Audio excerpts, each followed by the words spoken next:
Bon alors, nous sommes le 18 février 2019, le lundi 18 février 2019 à Moustoirac, et André Le Guillot va nous raconter ses souvenirs de la Deuxième Guerre mondiale.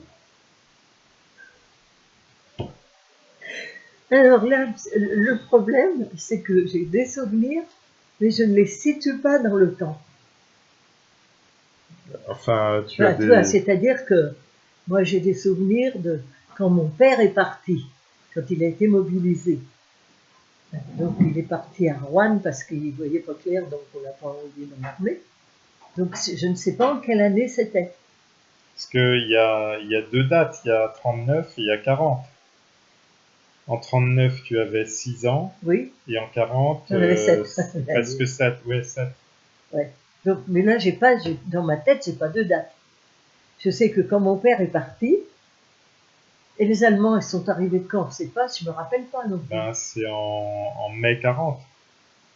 En mai 40, qui seraient arrivés à la Palisse aussi, parce qu'on était en zone Ou libre. en juin. Enfin, Oui, enfin, c'est son premier semestre 40 alors. Parce que je sais que les souvenirs que j'ai, c'est que quand les Allemands sont arrivés, et que mon père a donc été mobilisé, qu'il est parti à Rouen comme tailleur, hein, où il réparait les uniformes allemands. On allait coucher chez mes grands-parents. Pendant un certain temps, on est allé coucher chez mes grands-parents parce qu'on racontait des tas d'histoires sur les soldats allemands qui attaquaient les femmes seules, etc. Tu vois bien, c'était ça, quoi. Et quand on partait, ma mère laissait ouverts les volets pour qu'on croie qu'on était là. Et alors, comme on racontait aussi qu'ils pillaient les maisons, elle avait creusé dans le jardin un trou énorme dans lequel elle avait enfoncé une lessiveuse, une grande lessiveuse, dans laquelle elle avait rangé tous les couverts en argent qu'on pouvait avoir pour qu'on ne les prenne pas. Alors c'était enterré dans le jardin. Alors ça, j'ai ce souvenir d'enfant. Hein. Alors donc peut-être que j'avais entre 6 et 7 ans. Et donc après, on continuait donc à aller à l'école, nous, comme normalement.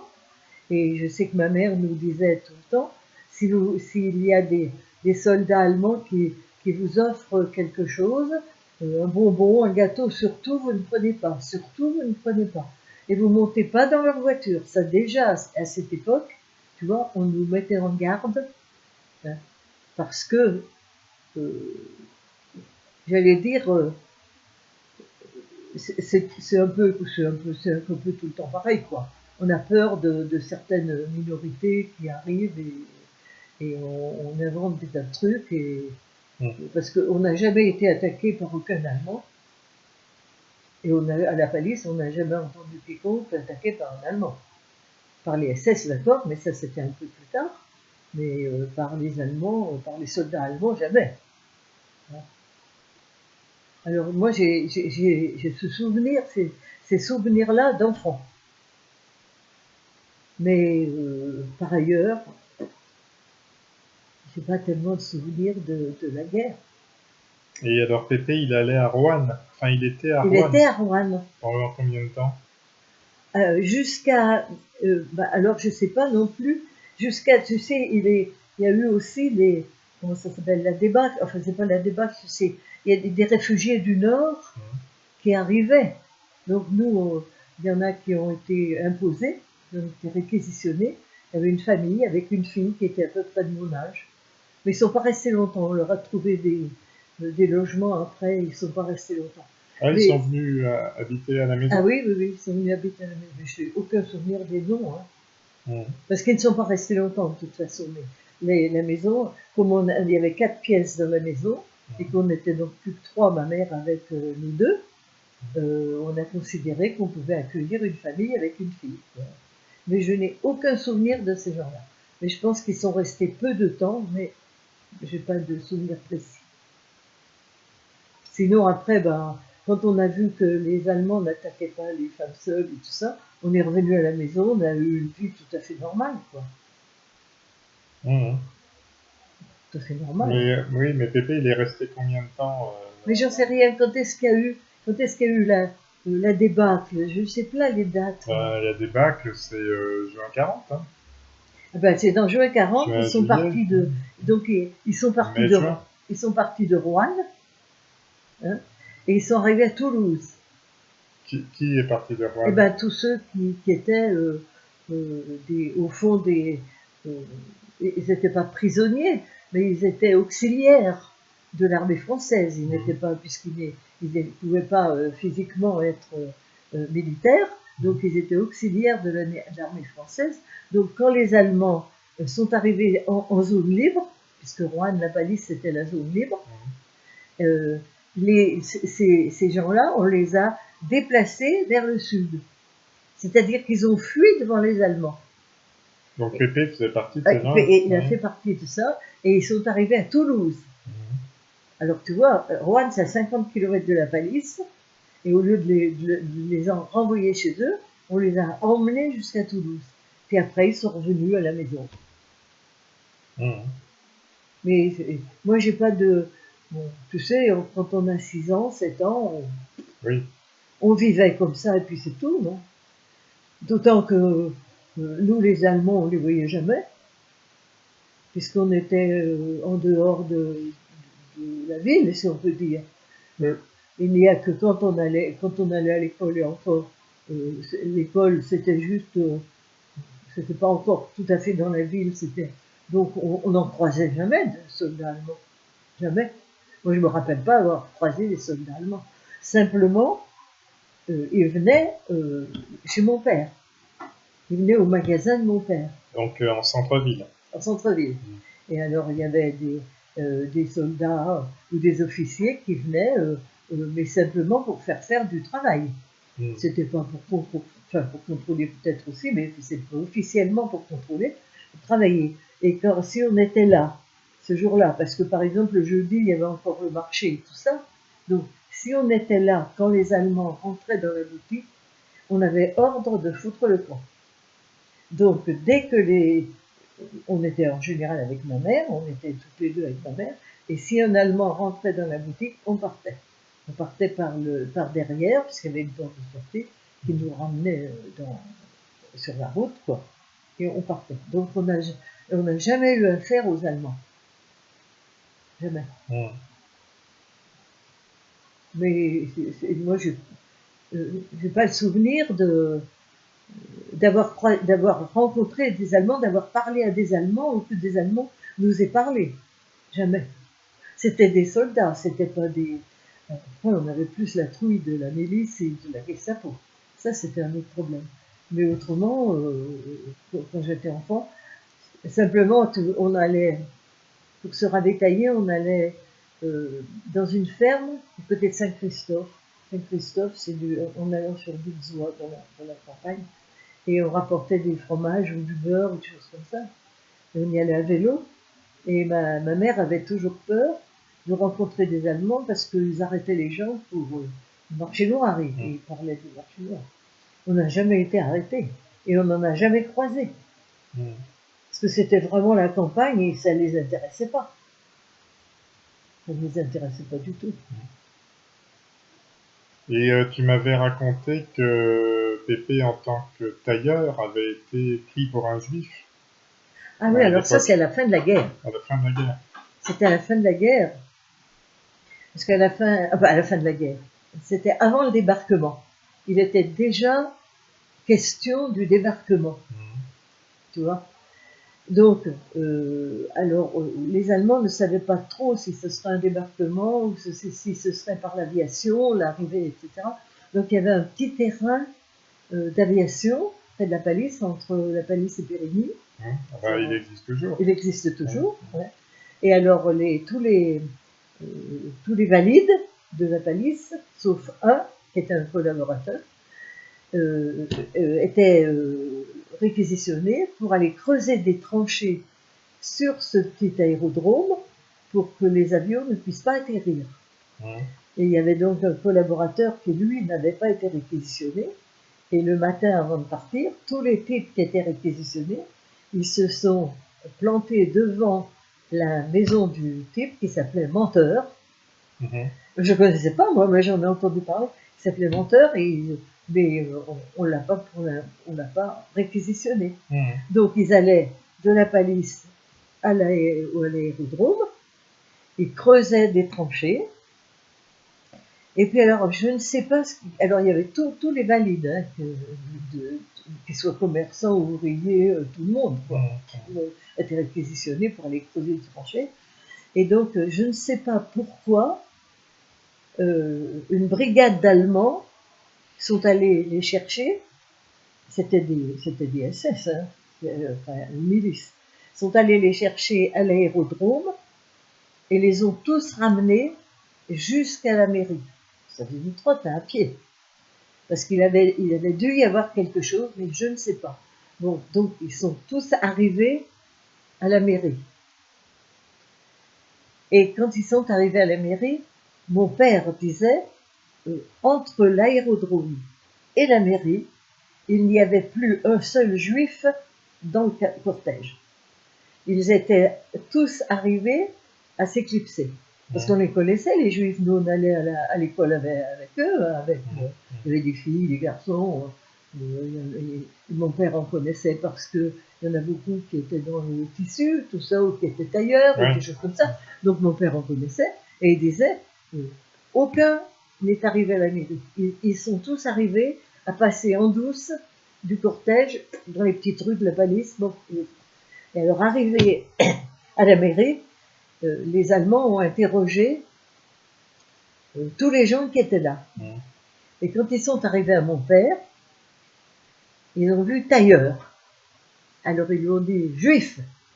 Alors mon père a dit non, non, je ne suis pas juif. Comment? Pas juif? Non, je ne suis pas juif.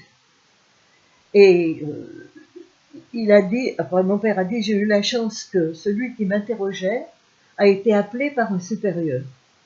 Donc il a abandonné mon père, et puis après personne n'est revenu lui poser la question, parce que de ce cortège, si on peut dire, il y en a qui ont été arrêtés. Par exemple, il y avait le fils c'était des nobles, on appelait ça des nobles, oui, ça s'appelait Defray, qui habitait sur l'avenue de la Gare, là, c'est une très grande propriété, et il y avait le fils qui était un peu attardé mental, si tu veux. Là, il s'appelait Jacques, on l'appelait Coco, et il était un peu attardé mental.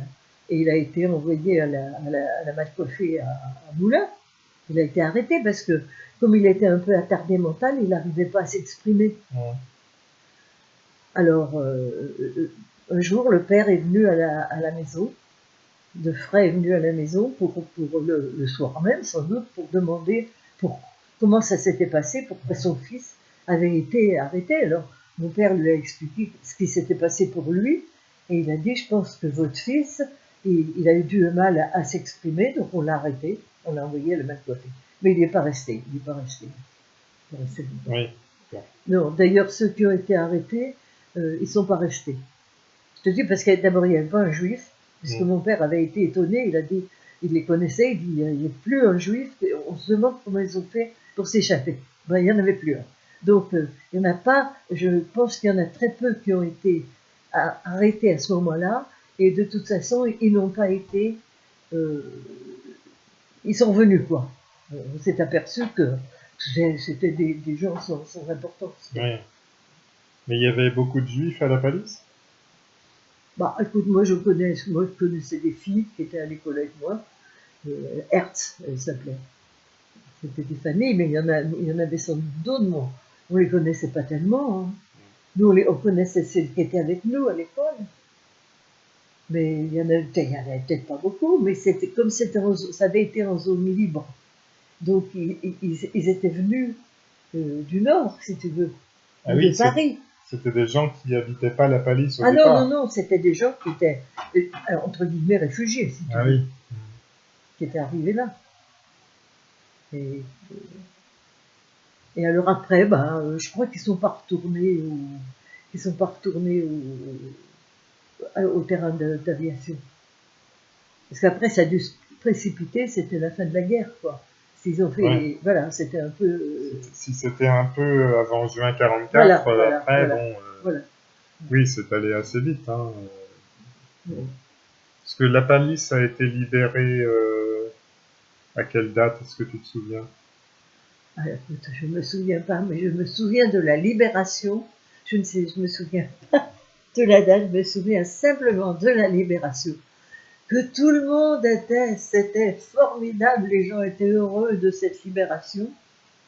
Hein, et on est tous allés à l'église et les cloches sonnaient à tout pompe, quoi. Mmh. Et moi, je me rappelle bien alors la débâcle des Allemands. Ah oui. Ah oui, alors là, ils passaient, c'est par la Nationale 7, Mmh. ils devaient venir de Moulins, etc. Ils passaient là par la rue principale de la Palisse. Ouais. Alors, de chez nous, on était tous au tournant, là, sur l'avenue de la Gare, Ouais, je vois. et on les regardait défiler, défiler, défiler. Et puis, alors, à un moment, il y a une voiture qui sort du défilé et qui prend l'avenue de la Gare. Oui. Tout le monde a filé, hein. On ne savait pas qui c'était, hein. Oui, bah oui. Tout le monde a filé. Et les types sont arrivés à notre hauteur, à peu près, puisqu'ils ont expliqué qu'ils avaient été pris. Ils étaient sur la Nationale 7, ils avaient une voiture, c'était déjà pas n'importe qui, mais ils étaient pris sur la Nationale 7, ils avaient été pris dans la colonne des Allemands, Ah oui. et ils ont pris la première route, qu'ils ont pu se sortir de là facilement, parce que l'avenue de la Gare, on voyait très loin. Mmh. Donc ils pouvaient filer et donc ils sont arrivés là et c'était des branches types. Ah oui, c'était pas des Allemands. Ah non, c'était Ouais. pas des Allemands. Ils avaient été pris là-dedans Dans la colonne d'Allemands. dans la colonne des Allemands. Mmh. Et ils passaient, quoi. Ils s'en allaient. Et c'était la fin de la guerre, quoi, en définitive. Et après, alors là, moi je te dis, moi le souvenir que j'en ai, c'est d'être allé près de l'église. Je sais pas pourquoi on s'est rassemblés là. Et alors les cloches, ça y allait, hein, ça sonnait toutes les cloches étaient mes enfants. Hein. Mmh. Toutes les cloches étaient mes enfants. Et la SS, la Gestapo, tout ça? Ah ben alors la Gestapo c'était autre chose, hein, parce que là, quand on les voyait, c'est-à-dire quand ils arrivaient en traction avant Citroën, là, et quand on voyait une traction avant Citroën, on avait intérêt à se planquer, enfin se planquer, ou tout au moins se tenir qu'on n'ait pas du tout à avoir affaire à eux. Mais ils venaient de Vichy, hein. Alors à la Palisse, il y en avait peut-être dont on ne les connaissait pas. Mais il y a eu des trucs, de la part de la résistance, il y a eu des trucs complètement crétins, quoi. Moi, j'ai le souvenir d'être descendu, donc c'était avant la fin de la guerre, bien sûr, c'était avant, peut-être dans 43, peut-être 42, 43, d'être descendu à vélo de chez nous jusqu'au magasin de mon père, et à vélo, et il y avait un dépôt de paille, mais un grand dépôt de paille, hein, sous un hangar. Et moi, en roulant ce dépôt de paille, j'ai vu une flamme qui est partie d'un endroit et qui a enflammé tout le dépôt, mais alors une allure vertigineuse. Hein. C'est de la poudre ou de l'essence. De la poudre ou enfin quelque chose, mais c'était formidable. Alors je suis arrivée au magasin, j'ai dit à mes parents, dis donc, il y a le feu dans le... quelqu'un a mis le feu au dépôt de paille. C'était le dépôt de paille pour leurs chevaux, parce qu'il y avait des chevaux, les Allemands. Alors, c'était le dépôt de paille pour leurs chevaux. Le lendemain matin, il y a 7-8 types qui ont été arrêtés par la Gestapo à 6 h du matin. Ils ne sont jamais revenus des camps de concentration. Tu vois, c'est comme quand, le jour de la débâcle, quand ils sont arrivés du côté de Anne-la-Roche, là-bas. Alors, c'est assez...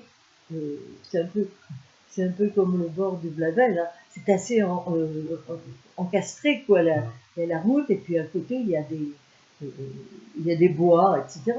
Et alors là-dedans, dans ces bois, il y avait des résistants qui ont tiré sur les Allemands. Bon, les Allemands ont fini de deux, il y avait un moulin, ils sont rentrés dans le moulin, il y avait une dame avec son petit-fils, ils les ont tués tous les deux. Tu vois, c'était j'allais dire, c'était idiot puisque les Allemands partaient. Et le coup de brûler la paille des Allemands, ben, c'est pareil. Hein, et le lendemain, alors, il y avait un Charnay, il y avait un Bruno, il y avait un, comment ça s'appelait, je me rappelle plus. C'était un type bien connu parce qu'il avait une entreprise. Enfin, c'était 7 ou 8 qui ont été comme ça arrêtés le matin à 6 heures du matin. Ils sont arrivés. Ils ont été pris au hasard parce que c'était des types qui n'étaient pas du tout dans la résistance, qui étaient comme tout le monde. N'importe qui aurait pu être arrêté. Ouais, ça aurait pu être épais. Absolument. Ouais. Ça aurait pu être pris. Sauf que c'était dans la ville. C'était tous des gens de la ville. Ouais. C'était limité. Oui. C'était pas les faubourgs. Bah, les faubourgs, si, parce que c'est quand même le centre-ville déjà. Hein, oui. C'est le centre-ville. Je veux dire, nous, c'était excentré. Donc, ils ne sont pas venus autour. Donc, c'était tous des gens du centre-ville. Bâtier. Il avait 2 sœurs et elles n'ont jamais compris pourquoi leur frère avait été arrêté par les Allemands. Il ne faisait partie de rien du tout. Ils n'ont même pas arrêté des gens qui étaient des résistants. Ils ont pris n'importe qui. Mais moi, les souvenirs, tu vois, c'est assez mélangé, quoi, parce qu'il y a le souvenir aussi de... Mais c'était pareil, c'était à la fin de la guerre, ça. Alors là, on avait à côté de chez nous, pas la maison à côté, mais la maison en face chez nous, qui était occupée par c'était un résistant, certainement. On ne le voyait jamais, ce type-là. Tu connais son nom? Non. Non. On ne le voyait jamais, il n'était jamais là, on ne le voyait jamais. Et un peu plus loin, il y avait, alors, mais je retrouverai leur nom à eux, mais pour l'instant, je ne le retrouve pas. Il y avait un couple aussi, c'était des communistes, tout le monde le savait, donc ils étaient résistants, considérés comme résistants.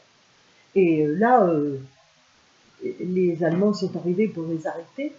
Les communistes? Oui. Mais on le voyait bien, la maison, hein, et on les a vus, mes parents les ont vus partir de chez eux, sortir de chez eux pour essayer de s'en tirer. Il y en a un qui est, je ne sais plus si c'est l'homme ou la femme, qui a été blessé. De toute façon, ils les ont rattrapés et ils sont morts en camp de concentration. Hein. Mais ils les ont vus partir. Mais le voisin chez nous, ils ont mis le feu à la maison. Les SS, quoi. C'était des Allemands, mais on a su le lendemain, c'était des Allemands qui sont venus pour arrêter ce type-là qui n'était pas chez lui, donc ils ont mis le feu à la maison. Et alors les voisins ont appelé les militaires, ont appelé les gendarmes, qui sont venus, qui ont éteint le feu, et puis 2 heures après, les Allemands sont revenus, ils ont remis le feu. Et moi j'ai ce souvenir là, hein, parce que c'était la nuit, c'était au début de la nuit, et tous les gens du quartier ont fait à tour de rôle, ils surveillaient les maisons. Alors ils montaient dans les greniers pour voir si, parce que ça flambait, hein, alors pour voir s'il n'y avait pas d'étincelles, et puis ils redescendaient et puis ils recommençaient régulièrement. Moi j'ai ce souvenir-là, et j'ai le souvenir aussi de, il y avait une fenêtre qui donnait juste dans la maison, du côté de la maison, qui brûlait. Et il y avait un Allemand avec une mitraillette, une mitrailleuse, je ne sais pas, qui était braqué sur cette fenêtre. Tu vois, parce qu'il devait se dire, de là, on peut essayer de sortir. Alors, ils avaient braqué leur... C'est-à-dire la fenêtre de quelle maison? À la palisse. Oui, de ta maison? Oui. Ah oui.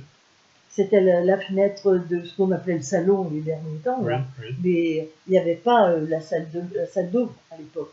Ça a été construit après, donc ça donnait directement sur la maison. Oui, d'accord. Et c'est là il y avait une mitraillette, au lieu, je ne sais pas ce que c'était, braquée sur cette fenêtre.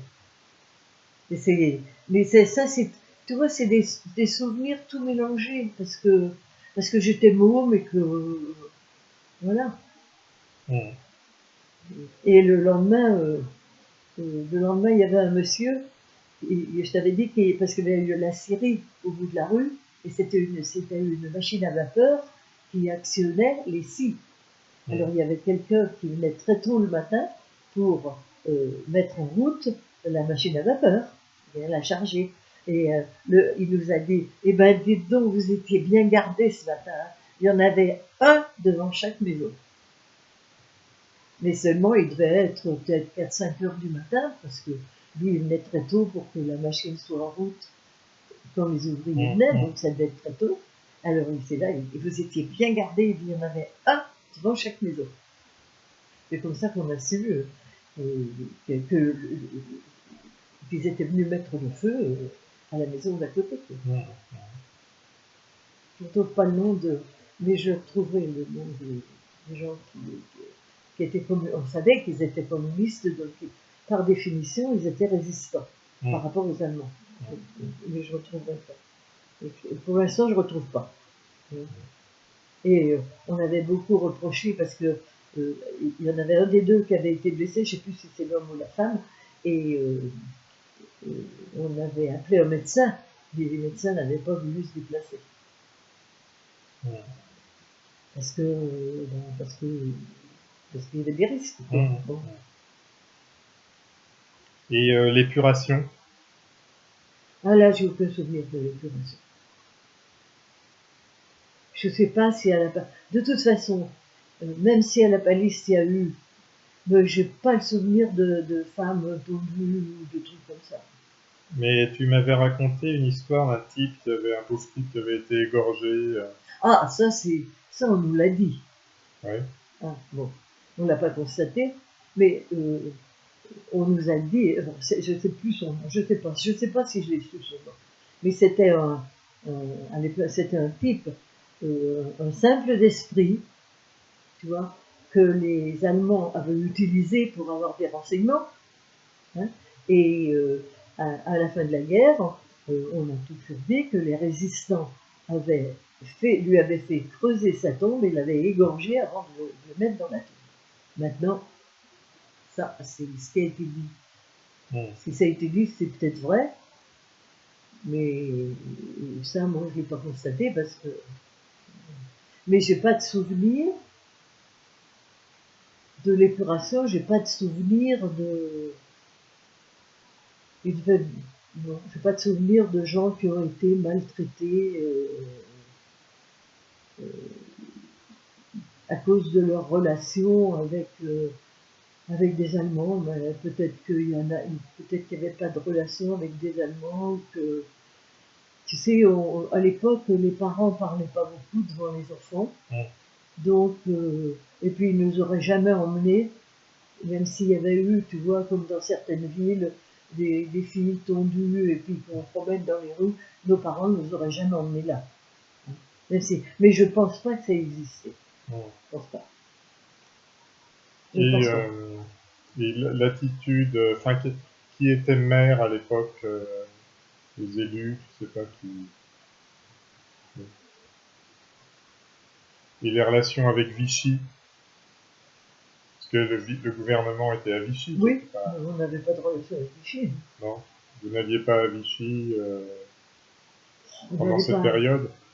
On n'avait pas à Vichy à ce moment-là, on est allé à Vichy après, quand c'était libre, on n'allait pas du tout, on n'allait pas à Vichy, puis on était petites. Hein. Moi j'avais 6 ans, ma soeur en avait 4.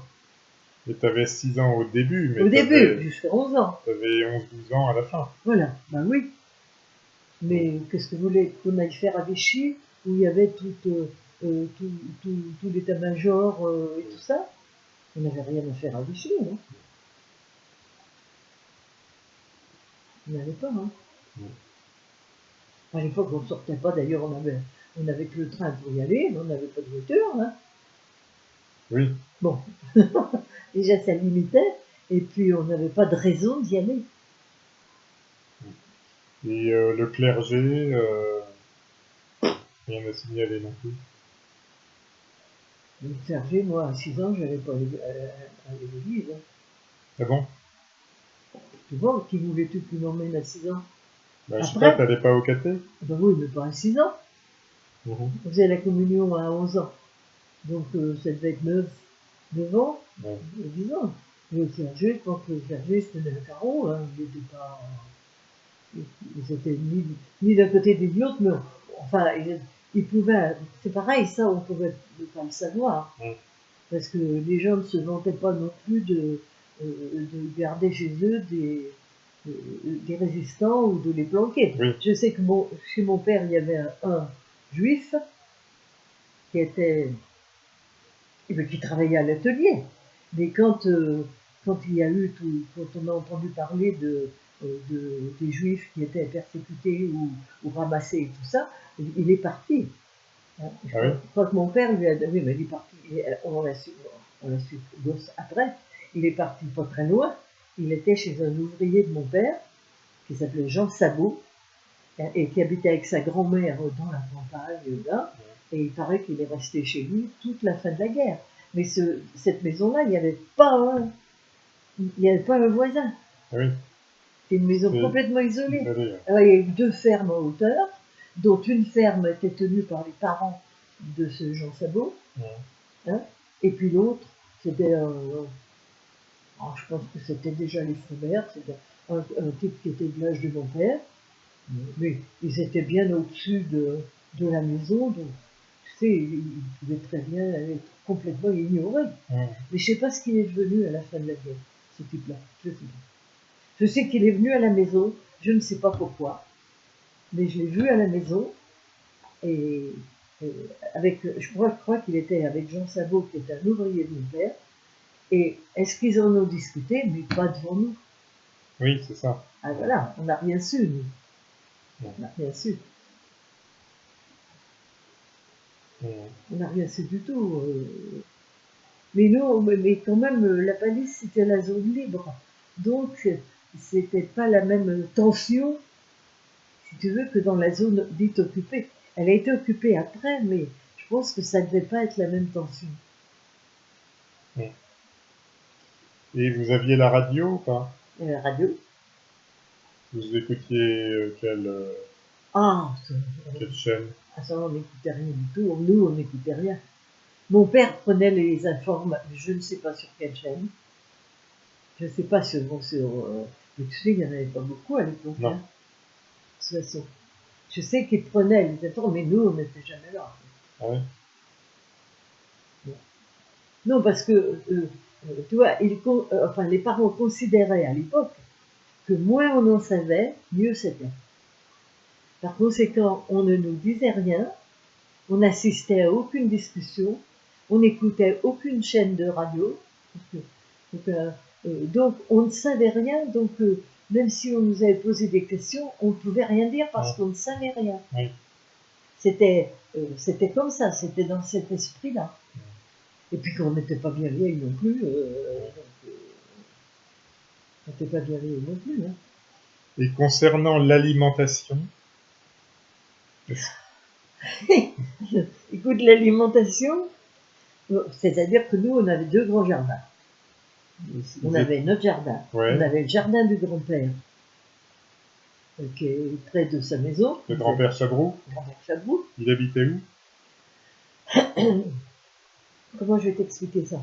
Quand on monte dans l'avenue de la Gare, tu vois, à un endroit, il y a un collège, à droite, collège agricole. Il n'est pas à gauche? Ah ben ça dépend, je te dis si on monte, Oui, si on va vers la gare. oui, d'accord. Et après, alors, il y a une maison bourgeoise. Oui, d'accord. Bah oui, tu vois. Donc il habitait derrière, c'était une petite maison. D'accord. En montant l'avenue de la Gare, si tu veux, c'était attends, je compte. C'était la 2e rue à droite qui conduisait à une ferme, c'est tout. Hein. La première, c'était la rue Baudin, qui montait près de l'école. Et puis après, ben, c'était la rue où habitaient mes grands-parents. Et ils avaient un petit jardin. Et puis donc mon père avait le jardin autour de la maison. Et puis ils avaient un grand jardin. Alors, pas très loin dans la campagne, là pas très loin dans expliquer ça. C'est un jardin immense, mais il le cultivait avec. C'est mon grand-père qui le cultivait avec mon oncle, avec son frère, François, qui s'était réfugié chez son frère, quoi.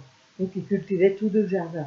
Alors il y avait des poules et des lapins élevés, et puis les légumes, on avait des légumes. On allait chercher le beurre et des fromages dans la campagne. Moi, je me rappelle pas avoir manqué de quoi que ce soit. Mmh. Mais avec Raymond, on s'est toujours demandé, parce qu'elle m'avait, un jour, elle m'avait parlé comme ça, elle dit, on mangeait de la viande tous les jours. Alors je lui ai dit, alors moi, je n'ai aucun souvenir. Le seul souvenir que j'ai, c'est que j'ai jamais eu faim. Donc, qu'on mange n'importe quoi. Mais il y avait des pommes de terre ou c'était des topinambours ou des trucs comme Ah ça? ben, il y avait des pommes de terre, mais je ne sais pas pourquoi mon père avait essayé les topinambours, parce qu'on aurait très bien pu monter des pommes de terre. Mais ça D'accord. devait être quelqu'un qui lui en avait parlé, alors il avait essayé les topinambours. Oui, mais pas par nécessité. Ah non, je crois pas. Ah non, c'était pas par nécessité, il n'y avait pas de raison. D'accord. Mais on avait tout, on avait des salades, il y avait des petits pois, il y avait des carottes. Le jardin fournissait tout, si tu veux. Et puis les poules et les lapins qui faisaient des petits lapins, et donc, tu vois, moi j'ai pas du tout, et Raymond non plus d'ailleurs, on n'a pas du tout le souvenir d'avoir manqué de quoi que ce soit. Il y a que simplement, alors c'était à la fin de la guerre, quand on a mis les piquets de rationnement, et que là, les boulangers, peut-être qu'il n'y avait pas de blé, hein, c'est possible, se sont mis à faire du pain de maïs. Alors là, c'était vraiment de la pâte à modeler. Hein. D'accord. Ah oui, C'était dégueulasse. c'était collant, je dis, on faisait des sujets comme avec la pâte à modeler. Je sais aussi qu'à une époque, alors ça c'était au café, donc on devait avoir 9-10 ans, quoi. À l'école, on nous donnait euh, des gâteaux vitaminés. Mmh. Et alors, on devait nous donner ça le matin, nous, là, au café à midi, on disait au curé, ah, on a des gâteaux vitaminés. Le curé, il prenait tous les paquets de gâteaux, il les mettait au pied d'un pilier, et puis il les rendait à la sortie de.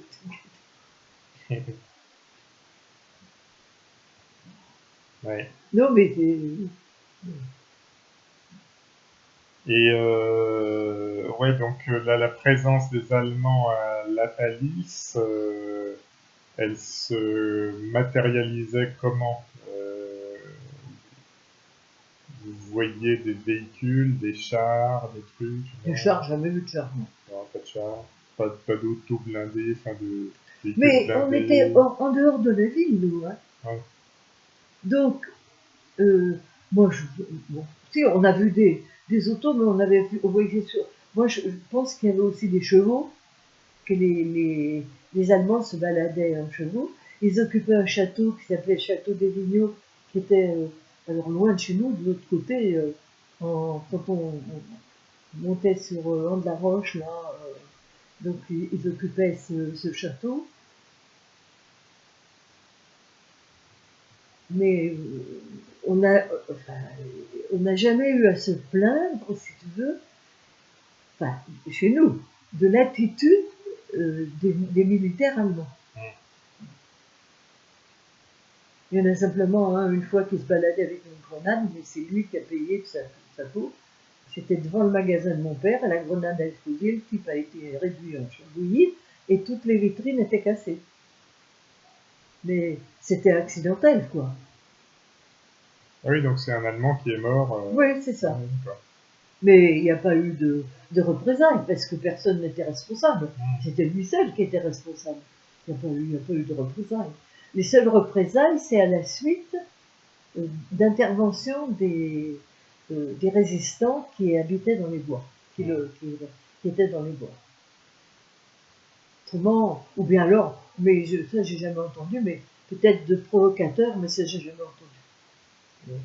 Simplement, quand ils ont été arrêtés, quand tous ces groupes, parce que c'était des jeunes, c'était des gars qui avaient entre 20 et 25 ans, hein, qui étaient arrêtés. Mais c'était parce qu'il y avait eu, c'était en représailles d'une intervention euh, des résistants du coin. Et il n'y a pas eu un Allemand qui est venu travailler dans l'atelier? Ah si, et c'est un militaire. Il disait qu'il en avait ras-le-bol de la guerre. La guerre, marre, il disait. La guerre, marre. Parce qu'il ne savait pas beaucoup le français, quoi. Ouais. Mais on a reproché à mon père de l'avoir employé. C'était quand ça? À quel moment de la guerre? C'était avant la fin de la guerre. Hein. Oui, forcément. À quel moment... Et pourquoi il l'avait employé? Ah ben parce que les militaires, les responsables, les officiers avaient demandé, il était tailleur de son métier, et avait demandé qu'il soit, et comme mon père était le seul tailleur de la palisse, ils avaient dit, au fond, il avait été imposé par les officiers comme tailleur pour réparer les vêtements des militaires allemands. Et alors on a dit, mais qu'est-ce qu'il voulait qu'il fasse, mon père, il ne pouvait pas faire. S'il avait refusé, qu'est-ce qui se passait? Ils allaient tous y passer, ces ouvriers et tout le monde. Ça n'avait pas de sens. Il y avait combien d'ouvriers à l'atelier? Alors ça a été variable. Hein. Et pendant la guerre, alors il y avait au moins 2 femmes, un homme, 2 hommes, il devait être au moins 5 ou 6. Hein. Oui, c'était quand même pas mal. Hein. Ben oui, parce que à l'époque, il n'y avait pas le prêt-à-porter. Oui. Donc les gens venaient faire, et à partir du moment où il y a eu le prêt-à-porter, alors ça a décliné. Prêt-à-porter fait dans des usines, d'abord en France, puis à l'étranger, enfin en Chine. Oui, c'est ça, mais alors là, c'était peut-être pas en Chine à l'époque. À l'époque, peut-être pas au début. Parce que la Chine n'était pas brillante. Là, il y a une autre histoire, c'est que à côté de chez nous, c'était un militaire, c'était une famille de militaires qui s'appelait Soulès. Militaire français. Militaire français. Et il y avait 2 enfants, une fille qui s'appelait Janine et un garçon qui s'appelait Guy, et qui était à peu près de notre âge, peut-être un petit peu plus jeune, mais pas beaucoup. Mais alors, ce militaire, il devait faire partie plus ou moins de la résistance. Hein. Nous, on ne savait pas, hein, parce que d'abord, c'était des gens très distants, nous, on avait des relations de voisinage. Mais alors, ils avaient un chien, un énorme chien, un magnifique chien, qui s'appelait Toy. Et ce chien gardait les 2 maisons, parce qu'il n'y avait pas de séparation entre les jardins. C'est-à-dire sa maison... C'est-à-dire que personne ne pouvait rentrer chez nous. Ah oui, sans que Toy... ça, c'était pas possible. Même mes grands-parents. Moi, j'ai le souvenir de mes grands-parents arrivant. Le chien, ils arrivaient à la barrière de la maison. Le chien est arrivé, il a freiné, il y avait les traces de ses pattes, il était planté devant eux, et si on allait ouvrir, nous, il n'y avait pas de problème. Toy savait que, puisqu'on allait ouvrir, c'était bon. Et on ne sait pas trop, parce que ce militaire, on ne sait pas trop de quel bord il était. Enfin bon. Et c'est une nuit, parce que les gens dormaient la fenêtre ouverte, c'est à la palisse, et ils avaient tiré le store. Et une nuit, le Toy a sauté à travers le rideau de la chambre jusque dans le jardin. Ils ont tout le temps pensé que quelqu'un avait essayé d'approcher. Mais avec Toy, tu ne pouvais pas approcher. Ça, c'était pas la peine d'essayer d'approcher. Tu l'entendais jamais, ce chien. Mais alors là, vous regardez, personne n'aurait pu rentrer à la maison sans qu'on aille ouvrir. C'était la maison à côté, à droite quand on regarde. Oui, c'est ça. Et c'était à la fin de la guerre, parce que ils étaient là quand la maison a brûlé. Bon. Et après, qu'est-ce qu'ils sont devenus? Ah, je sais pas. Mais alors, je sais que lui a été torturé, parce que il a été torturé, je crois qu'il est mort, torturé, mais quand on a rendu les affaires à sa femme, elle a trouvé ses ongles dans ses poches. Donc on l'a torturé en arrachant ses ongles. Tu vois, mais, alors, je sais aussi qu'une fois, mais ma mère n'était pas chez elle, mais l'aînée, la fille, Janine Soulès, donc, elle est passée une fois, c'est les voisins qui ont dit à ma mère après, vous avez eu une visite d'une petite fille qui était là pendant la guerre. Et elle avait donné son nom, C'était Janine Soulès, mais ma mère n'était pas là, donc elle l'a pas vue. Donc c'était très longtemps après. Ah oui, oh bah oui, c'était 40 ans, enfin pas 40 ans, mais peut-être 30 ans après. Parce que Pépé était déjà mort, en fait. Non? Je crois, enfin c'était, oui, je pense que mon père était mort. Oui. Donc c'était très très longtemps après. D'accord. Mais c'est des gens qui ont, c'est comme ici, quelqu'un qui est venu une fois, qui avait vu construire la maison, qui était la fille de celui qui avait fait construire la maison ici. Oui. Hein, et bon, c'est pareil, ton père était dans le jardin et la femme disait avec son mari, bah tu vois, moi j'ai été élevée ici, alors ton père leur a parlé, et puis il leur a dit, bah vous voulez, oh ben oui, moi ça me ferait plaisir de revoir la maison de qui les a emmenés pour la maison. Et pour Janine Soulès, ça devait être la même chose. Hein. Mais c'était très très longtemps après qu'un jour elle a dû avoir l'occasion de passer près de la palisse, elle a dit tiens, on va aller voir où j'étais quand j'étais petite. Mais moi, c'est des souvenirs, j'allais dire, j'ai pas de souvenir d'avoir souffert de la guerre.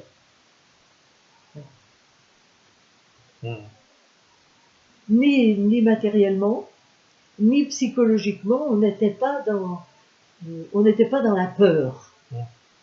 On était dans dans la prudence, si tu veux. Nous, on n'était pas dans la peur. Pas du tout. Et c'est comme quand le directeur du cours complémentaire a été arrêté, parce qu'il paraît que j'ai d'arriver tôt. Il n'est pas resté longtemps, donc il ne devait pas être un grand ponte dans la résistance. Mais alors, moi, il y avait le garçon qui s'appelait Lucien Abadi, dont le père était percepteur, et qui habitait face à l'école. La perception était face à l'école. Et alors, moi, Abadi, il me dit, mais c'est pas étonnant que son père qu'il ait été arrêté, parce que son fils, il raconte partout qu'il écoute Radio Angleterre, Radio Londres. Alors c'est pas la peine, il a qu'à pas le dire, il n'est pas obligé de dire que son père écoute Radio Londres. L'autre, il était plus futé. Hein. Alors évidemment, en disant partout que son père écoutait Radio Londres, les Allemands sont arrivés et l'ont arrêté. Mais il n'est pas resté longtemps. Il est resté 3-4 jours, même pas. Bon. Mais écoute, tu vois, c'est tout n'importe quoi parce que il n'y a pas de souvenir, il n'y a pas de souvenir violent, il n'y a pas de souvenir, il n'y a pas de méchanceté, il n'y a pas de... Bah, t'as quand même une maison qui brûle, ça, oui. Des voisins qui se font tirer dessus, ah oui, j'arrive pas à retrouver comment il s'appelait. Un autre qui se fait torturer et qui meurt sous la torture. Oui, mais si tu veux, on l'a su après. Oui.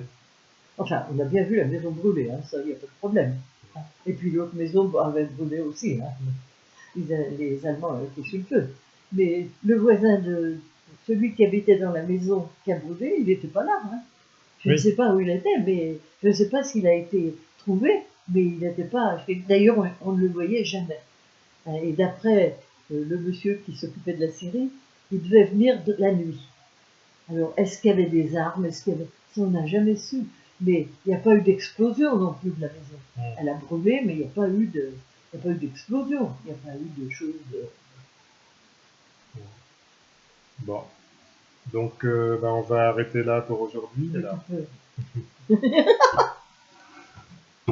Non, mais c'est dommage parce que c'est décousu, mais c'est des souvenirs qui arrivent comme ça. Ah oui, c'est normal. Voilà.